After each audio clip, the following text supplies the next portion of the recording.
back to the Daily Grind. Thanks for checking out the channel. Make sure to hit subscribe if you're new and hit thumbs up if you're not a baby back pickle biting bitch boy, cause you know what time it is. It's full time. MMA. I act like shit don't faze me. Inside it drives me crazy. My insecurities could eat me alive. Holy shit, the UFC's got these fighters insecure out here with the way they push their stars and the way they handle these contract negotiations. Oh my lord. The Cub Swanson is coming out and he's saying that, you know, maybe he's not good enough for the UFC pretty much. He's saying, what exactly did he have to say? He's frustrated with the UFC. He said maybe they just don't think that highly of me. This reminds me of Felice Herrick, who came out not too long ago and said, you know, maybe I'm not pretty enough for the UFC because, you know, they're not pushing me. I feel like I'm good enough, but maybe I'm not pretty enough. That's what this reminds me of. You know, Cub Swanson, like, hey man, maybe I don't have the what it takes. Maybe I don't have the, you know what I'm saying? These niggas is insecure out here. The UFC gotta cut this shit out, bro. But Cub Swanson does got reasons, man. He just got low-key, you know, disrespected because, well, maybe not. He might have priced himself out the game. We don't know what he was asking for, but the UFC did just, you know, almost have a, it was almost a perfect situation for Cub Swanson. Because as we know, whenever Max Holloway, his first title defense, there were two options. It was either Cub Swanson or it was Frankie Edgar. Jose Aldo was not in the mix. So whenever Frankie Edgar got the nod, you know, that was cool. Cub Swanson's like, you know, that shit don't faze me. You know, I act like, all right, you know, that shit didn't faze Cub Swanson. Okay, Frankie Edgar got the nod. I'll just take my fight out my contract, and then see what I'm worth. You know, fuck I'm time at.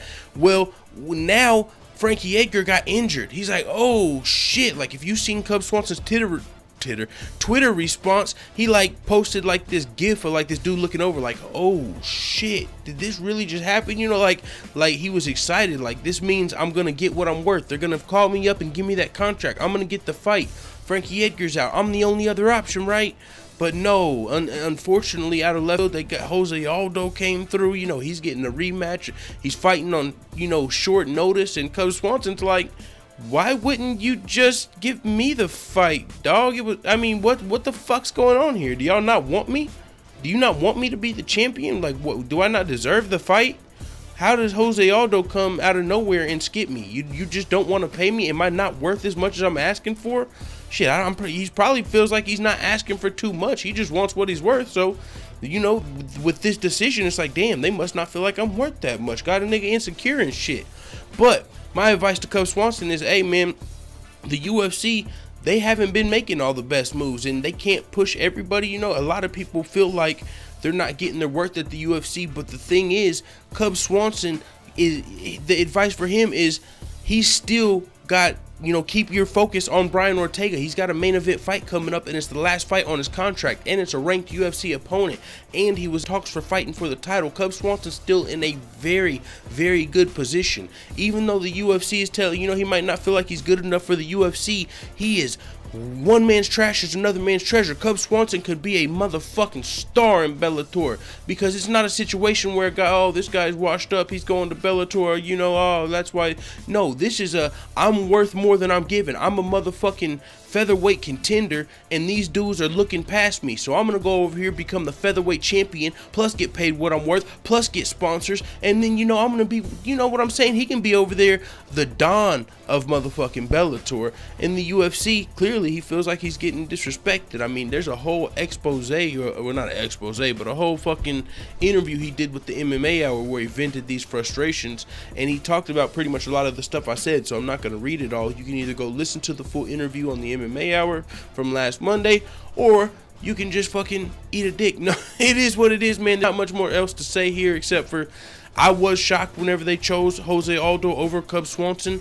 But being that if he comes out here and gets a big win over Brian Ortega, man, I really think Cub Swanson, even though he might not want to go to Bellator because he's loyal to the UFC, but Bellator is not too bad of a move these days. It ain't 2 years ago when Bellator was like the laughing stock. Bellator's coming up.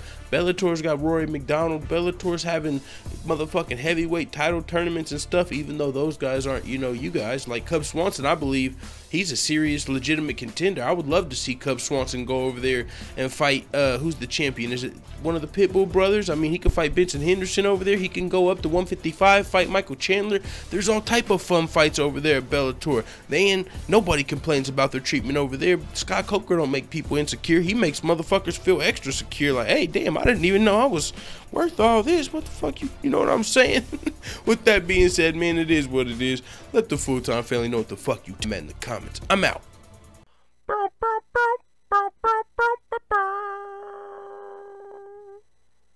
Da da da da da. It's the motherfucking DOWG.